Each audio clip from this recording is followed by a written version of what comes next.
साई बंदगी सतनाम, बंदी छोड़ सतगुरु कबीर साहिब की जय हो। आज हम जानेंगे सतगुरु नितिन साहब जी से कि परमात्मा सरगुण है या निर्गुण है या इनसे अलग है। सरगुण निर्गुण दोनों से न्यारा, सरगुण निर्गुण दोनों से न्यारा, जानेगा कोई जाननहारा। सरगुण निर्गुण सब ठहरावे, सरगुण निर्गुण सब ठहरावे, उसके आगे भेद ना पावे। आज जानेंगे सतगुरु नितिन साहब जी से एक सत्संग के माध्यम से। तो सत्संग को आपने पूरा विवेक लगा के और पूरी बुद्धि लगा के सत्संग को सुनना है। तो ये राम कौन सा राम है? जिस राम के सहारे सारा संसार चल रहा है, उस राम के सहारे चींटी से लेके बेल मछली तक चल रही है। बिना उस राम के एक पत्ता नहीं हिल सकता। लेकिन वो कौन सा राम है, इसको समझना पड़ेगा। जो दशरथ जी के राम है पुत्र, वो केवल हिंदुओं की पूजा करने योग्य है। हिंदू पूजा करते हैं उनको, मुसलमान पूजा नहीं करता उन राम की, ईसाई पूजा नहीं करता उस राम की, सिख पूजा नहीं करता उस राम की, बौद्ध और जैन धर्म वाले नहीं पूजा करते उस राम की। वो केवल हिंदुओं का पूज्य देव है। लेकिन कबीर साहब क्या कह रहे हैं? एक राम दशरथ का बेटा, एक राम घट घट में बैठा, एक राम का सगल पसारा, और एक राम तीनों से न्यारा। अब चार राम आ गए यहां पर। अब कौन सा राम किसका है, कौन कौन से राम की पूजा कर रहा है, अभी समझ में आ जाएगा। कहते एक राम दशरथ का बेटा काया राम। जो बेटा है किसी का, काया किसी ना किसी की बेटा या बेटी है। आपकी काया भी किसी ना किसी का बेटा या बेटी है। तो पहला राम काया राम, एक राम दशरथ का बेटा काया यानी तन राम, एक राम घट घट में बैठा, वो कौन है? जीव राम। जीव, आपकी काया में आपका जीव, मेरी काया में मेरा जीव, सबकी काया में सबका जीव, जिसको जीवात्मा बोलते हैं। जीवात्मा नाम सुना ना, जीवात्मा, ये दूसरा राम है। यही जीवात्मा पहले राम को चलाती है, यानी आपका जीव आपकी काया को चलाता है। राम जी का जीव राम जी की काया को चलाता है। हनुमान जी का जीव हनुमान जी की काया को चलाता है। हम सबका जीव हम सबकी काया को चलाता है। तो एक राम दशरथ का बेटा तन राम, एक राम घट घट में बैठा जीव राम, एक राम का सगल पसारा। ये कौन सा राम है? ये मन राम है। इसी ने सारा पसारा डाल रखा है, इसी ने सारा संसार बसा रखा है। किसी का एक छोटा सा मकान है, उसके मन में संतुष्टि नहीं है, अब वो पसारा डालना, एक नहीं दो मंजिली होना चाहिए, दो बना लिया, दो नहीं तीन होना चाहिए, तीन बना लिया, तीन नहीं चार पांच छह 100 मंजिली बना के बैठा है। किसी का एक छोटा सा खेत था, संतुष्टि नहीं हुई, एक से दो करूंगा, चाहे किसी को मार के करना पड़े, लूटना खसूटना शुरू कर दिया। ज्यादा हो गया मेरे पास, और ज्यादा हो गया, और ज्यादा हो गया। ये पसारा कौन कर रहा है? तीसरा राम। एक राम का सगल पसारा और एक राम तीनों से न्यारा। अब वो कौन सा राम है? उसको परम आत्मा कहते हैं। परम, इन सबसे परम, काया से परे, जीव से परे, मन से परे, वो है परम आत्मा। उसी को सत्य कहते हैं। परमात्मा ही सत्य है और परमात्मा के साथ जुड़ जाना ही सत्य का संग है। जो परमात्मा के साथ जुड़ जाते हैं वही सत्य संगी कहलाते हैं। और जो काया से जुड़ जाते हैं वो झूठ संगी कहलाते हैं, असत्य संगी कहलाते हैं। जो काया की पूजा करते हैं वो झूठ की पूजा करते हैं। क्यों? हे अर्जुन, इस दुनिया में दो प्रकार के तत्व हैं, एक असत्य और एक सत्य। असत्य तो तुम शरीरों को जानो, क्योंकि शरीर पल पल बदलते हैं। ये सदा एक से नहीं रहते, ये जन्मते और मर जाते हैं। असत्य कभी एक सा नहीं रहता, वो पल पल बदल जाता है। जैसे तुम्हारी शक्ल, जब तुम पैदा हुए इतने से थे, देखते देखते देखते देखते देखते आज कितने, बाल भी सफेद हो गए, मुंह में दांत भी नहीं रहे, चमड़ी लटक गई, और ऐसा कोई दिन भी नहीं गया जब तुमने शीशा ना देखा हो। रोज देखा तुमने। जब से तुमने होश संभाला कि घर से बाहर कंघी करके निकलना चाहिए, मुंह साफ करके निकलना चाहिए, क्रीम लगा के निकलना चाहिए, पाउडर बिंदी लगा के, तब से लेके आज तक तुमने रोज शीशा देखा, लेकिन तुम माया की गति को नहीं पकड़ पाए। तुम्हारे सामने रोज शीशा देखने के बावजूद, तुम्हारा चेहरा रोज बदलने के बावजूद तुम ये जान ही नहीं पाए कि मेरा चेहरा कैसे से कैसा हो गया। रोज तुमने अपना चेहरा देखा लेकिन पकड़ नहीं पाए कि मैं इतने से इतना कैसे हो गया, काले बाल से सफेद कैसे हो गए। ये माया ने ऐसी धीमी गति से बदलाव किया कि तुम्हें पता ही नहीं लगा कि तुम 50 साल के 60 साल के होके बैठे हुए हो। यही माया है, यही असत्य है।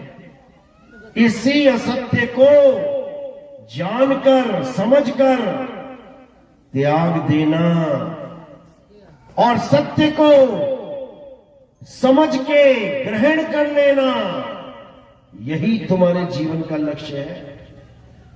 इसके अलावा और कोई लक्ष्य नहीं है। कोई कहे कि मैं यहां पर बिल्डिंगें बनाने आया हूं, मैं इस दुनिया में बड़ी बड़ी नौकरियां करने आया हूं, मैं बड़ी बड़ी तनख्वाहें लेने आया हूं, मैं बड़े बड़े खेत खरीदने आया हूं, मैं यहां बिल्डर बनने आया हूं, ऐसा कुछ नहीं है भाई।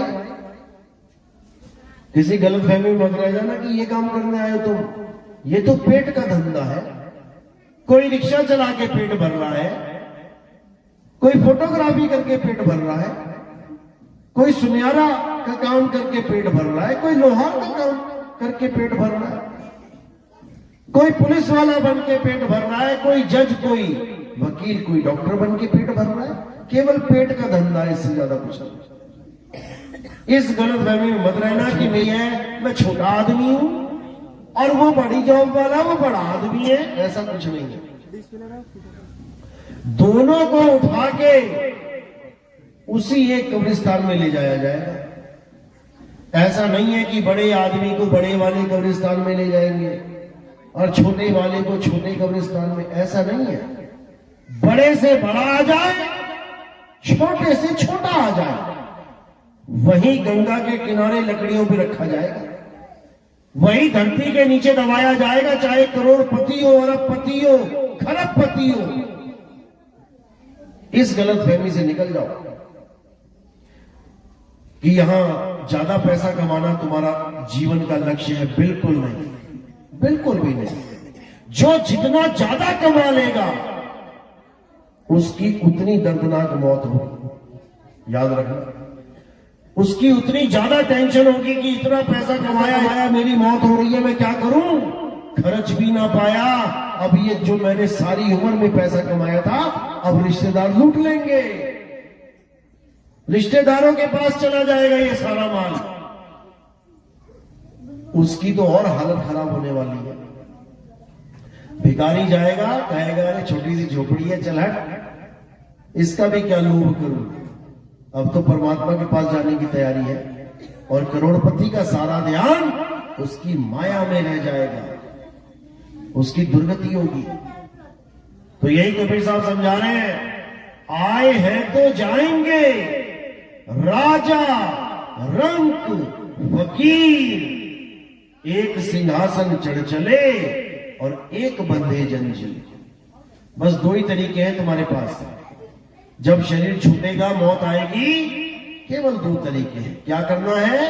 या तो जंजीरों में बंधे चले जाओ, पकड़ के यमदूत आएंगे, मार मार के ले जाएंगे, या फिर उस मालिक के सिंहासन पे बैठ के चले जाओ। एक सिंहासन चढ़ चले और एक बंधे जंजीर। अब इतना समझ, तो जंजीरों से कौन बंध के जाएगा? जिसके प्राण इन 9 दरवाजों में से निकलेंगे, आंख में से, कान में से, नाक में से, मुंह में से, लिंग में से, गुदा में से। जिसके यहां से निकल गए वो तो गया 84 में, उसकी तो वो हालत होगी कि वो सोच भी नहीं सकता। गली गली में खाल उतारी जाएगी उसकी, देखो बकरे खड़े हुए हैं, मुर्गियां खड़ी हुई हैं, गर्दनों पे छुरियां चलेंगी, कोई बचाने वाला नहीं, कोई FIR नहीं, कोई रिपोर्ट नहीं, कोई रिश्तेदार नहीं बचा पाएगा, कोई पुलिस वाला, कोई जज, कोई वकील, कोई कुछ नहीं कर पाएगा। सब अपना अपना मस्त है और बकरा चौक पे खड़ा हुआ है कटने के लिए। वही दुर्गति तुम्हारी हो जाएगी। कोई बचाने वाला नहीं है, बचाने वाला है तो केवल एक है। तो साहिब कहते हैं, अरे बचना चाहो काल जाल से तो चीनो शब्द हमारा, और कहे कबीर अमर कर राखूं जो निज होए हमारा। अमर करके रखूंगा उसे जो 100% मेरा हो जाए। मेरा हो जाए मतलब मेरी बातों को मान ले, मेरी बात को समझ ले, मेरे ज्ञान को अपना ले, फिर वो काल जाल से छूट जाएगा। नहीं तो बड़े बड़े ऋषि मुनि पीर पैगंबर इसी काल के जाल में उलझे फिरे, काल से कोई बच नहीं पाया। तो साहिब यही समझा रहे हैं कि जिस देश को, जिस धरती को, आसमान को तुम ये मान के बैठे हो कि मेरे भगवान ने बनाया, मेरे परमात्मा ने बनाया, मेरे लिए बनाया, भूल जाओ, इस गलत फहमी में मत रहो। ये धरती हमारे परमात्मा की नहीं है।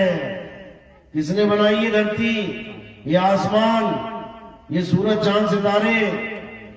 साहिब समझा रहे हैं, अरे 3 लोक एक जेल है, पाप पुण्य 2 जाल, सारा जग भोजन बना, खाने वाला काल। ये सारा जग भोजन है। जैसे तुम खेतों में लगा दो गाजर मूली, तुम ही लगा रहे हो, और उखाड़ने कौन जा रहा है? तुम ही जा रहे हो। जिसने ये खेत सजाया है वही उसको उजाड़ने जाता है।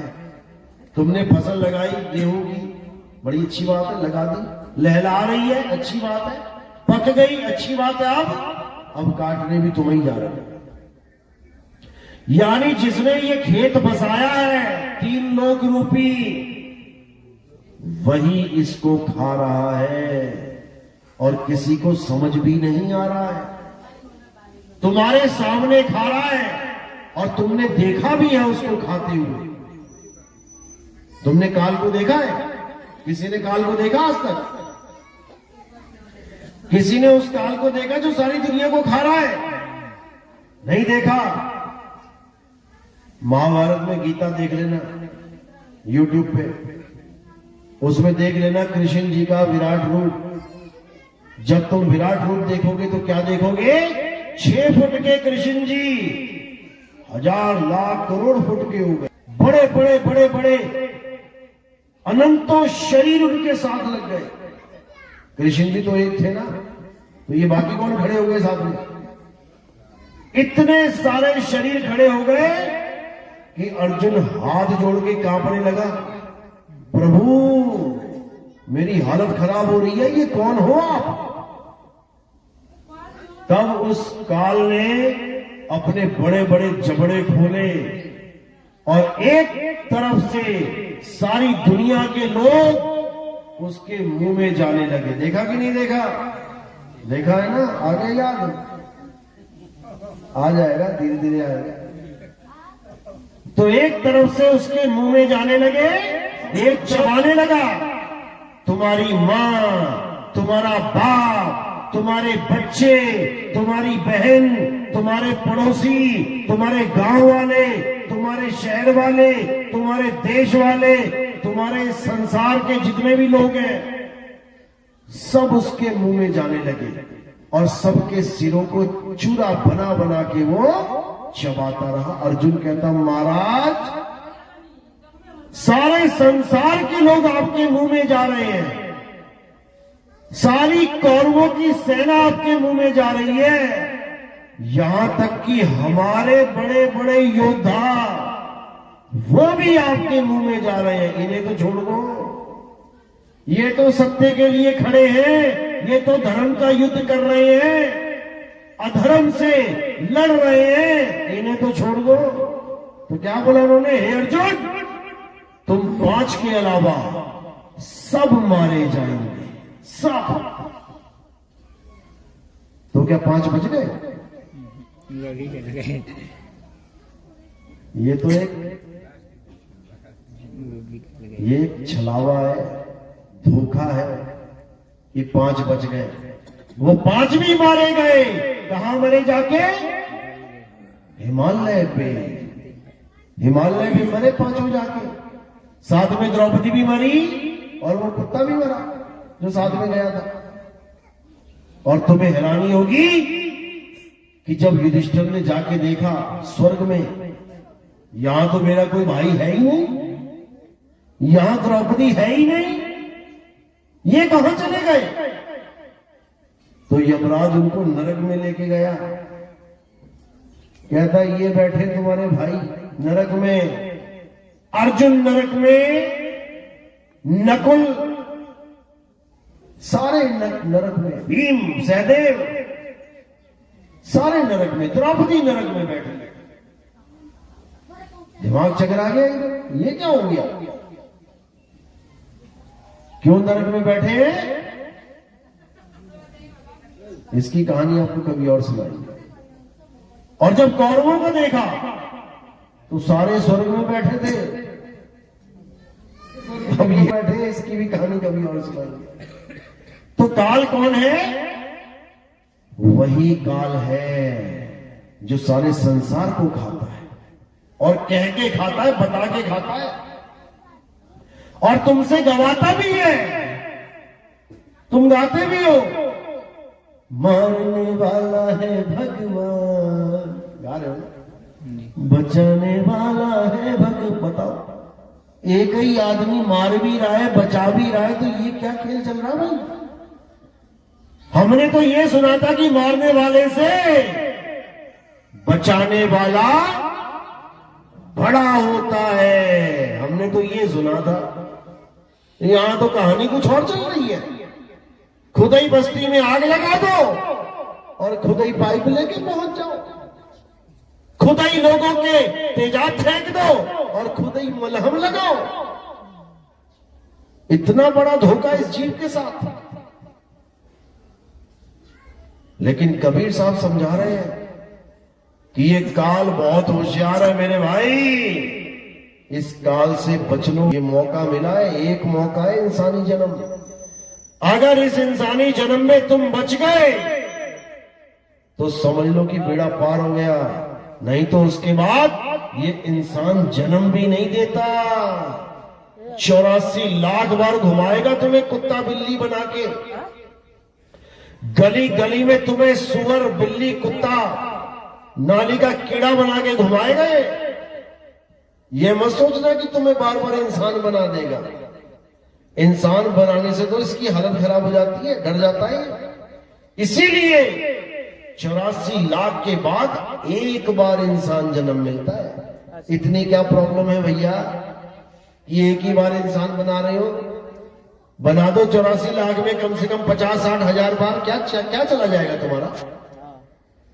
क्यों 84 लाख के बाद एक बार इंसान बनाया जा रहा है?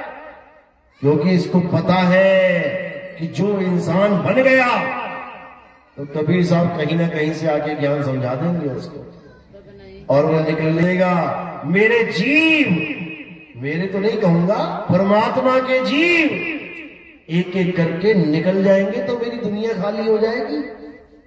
ये काल भगवान की सोच है।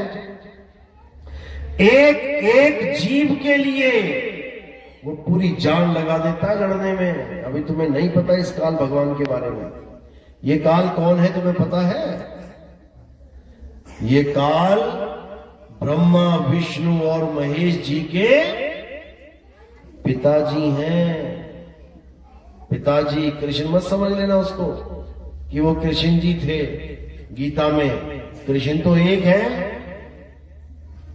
और कृष्ण जी तो लहसुन प्याज भी नहीं खाते, क्योंकि कृष्ण जी के भगत भी नहीं खाते, और वो इंसान को खा रहा है।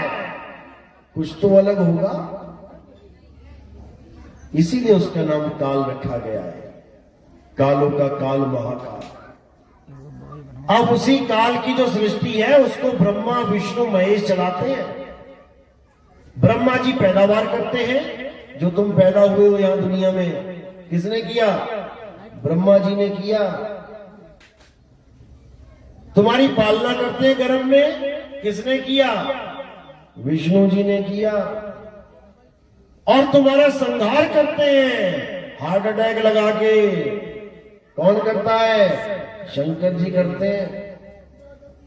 ये जो दिल की धड़कन है इसको रोकना शंकर जी का काम है। अगर वो अपना काम पूरा ना करे तो डॉक्टर सर्टिफिकेट नहीं दे सकता तुम्हें, डेथ सर्टिफिकेट। जो शंकर जी का डमरू है वो यही है।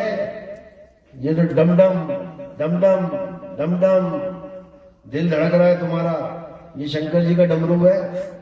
जब तक ये डमरू चल रहा है यानी शंकर जी ने कांड नहीं किया, तुम्हारा खात्मा नहीं किया।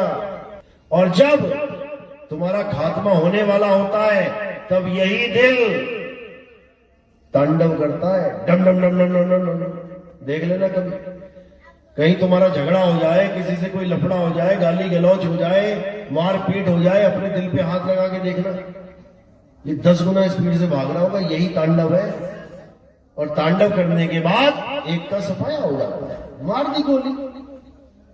तो शंकर जी का काम संहार करना, ब्रह्मा जी का पैदावार करना, विष्णु जी का पालन करना। ये तीनों किसके हुक्म में काम कर रहे हैं? अष्टांगी माया के हुक्म में। माया ही इनको हुक्म देती है कि ये सारे काम करो। इसके बारे में तुम्हें कहां मिलेगा पढ़ने को? श्रीमद् देवी भागवत महापुराण, पुराण पढ़ो। श्रीमद् देवी भागवत महापुराण में जब तुम पढ़ोगे तब तुम्हें समझ में आएगा कि माता ही ब्रह्मा विष्णु महेश को पैदा करती है और तीनों की ड्यूटी लगा देती है कि ब्रह्मा तू ये काम करेगा, विष्णु तू ये काम करेगा, शंकर तू ये काम करेगा। अब वो पूछते हैं माता किसके लिए ये काम, किसके लिए करे? हमारे पिता कौन है? तो पिता के बारे में सारा ज्ञान छुपा लेती है। कहती है मैं ही हूं पिता और माता, मैं ही हूं तेरा पिता और माता। उसका नाम छुपा लेती है जो उनका सच में पिता है। कौन है वो? अलख निरंजन। अलख निरंजन ही ब्रह्मा विष्णु महेश के पिताजी हैं। नाम तुमने जरूर सुना होगा जीवन में कभी ना कभी, एक बार तो सुना होगा। किस किस ने सुना है? ये हाथ खड़ा करोगे अपने पूरे जीवन में। अलख निरंजन सबने सुना होगा, ऐसा कोई है ही नहीं जिसने नहीं सुना होगा। लेकिन कोई जानता नहीं इसको। जैसे ब्रह्मा विष्णु महेश जी का नाम आपने सुना है हजारों बार, ऐसे ही अलख निरंजन का भी नाम आपने जरूर सुना होगा, लेकिन इसकी जानकारी देने वाला कोई है ही नहीं, कोई बताने वाला नहीं है कि ये ब्रह्मा विष्णु महेश के पिताजी हैं। और यही काल है। तुम्हारा बेटा मर गया, कहां गया? काल के मुंह में चला गया। तुम्हारे पापा मर गए, कहां गए? काल के मुंह में चले गए। जितने लोग मर रहे हैं सब काल के मुंह में जा रहे हैं, क्योंकि उसका काम ही यही है, पैदावार करवाना और खाना। अब कबीर साहब समझा रहे हैं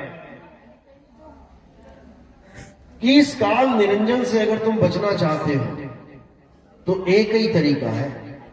ये सब कुछ खा सकता है जो तुम्हें आंखों से दिखाई दे रहा है, ये सब कुछ खा सकता है, ये मुंह में ही लेके बैठा हुआ है,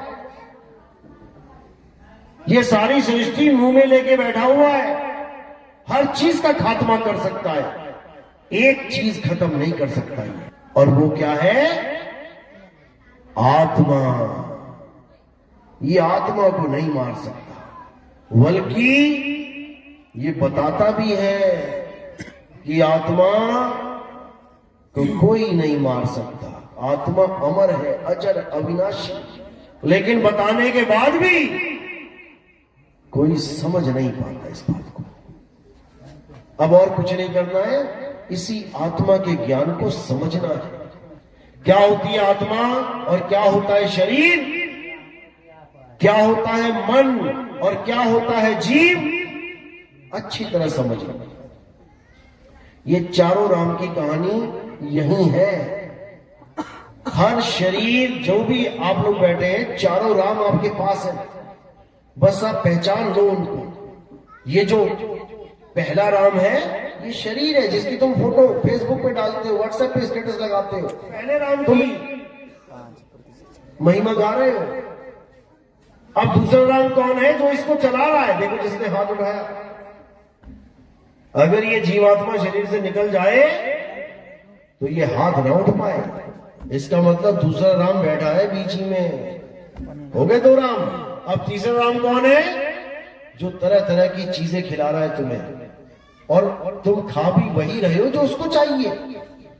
तुम्हारे सामने दो चीजें रख दी, रसगुल्ला और नमकीन। अब तुम कौन सी उठाओगे? जो तुम्हारा मन कहेगा, जो तुम्हारा मन चाहेगा। अब ये मन कौन है? ये तीसरा राम है, तुम्हारे अंदर बैठा हुआ है, और तुम्हें पता भी नहीं है कि मैं सारे काम उसी तीसरे राम के कहने पे कर रहा हूं। कोई तुमसे पूछे, भाभी आज कौन सी साड़ी पहनोगे, लाल या पीली? मेरा मन कर रहा है लाल पहन लेती हूं। आगे ना मन की गुलामी में। जो मन कह रहा है वही तुम कर रहे हो। आज मेरा जाया हूं, आज मेरा मन कर रहा है कॉफी पी लूं, आज मेरा मन कर रहा है फिल्म देख के आऊं। सब कुछ तुम अपने मन के कहे पे कर रहे हो। तुम कर रहे हो किसके कहे पे? मन के कहे पे। तो तुम हो गए मन के गुलाम। तीनों राम समझ में आ गए? एक काया, एक जीव और एक मन। अब जो तीनों से न्यारा है वो है आत्म राम, जिसको परम आत्मा कहते हैं, जिसको अखंड परमात्मा कहते हैं।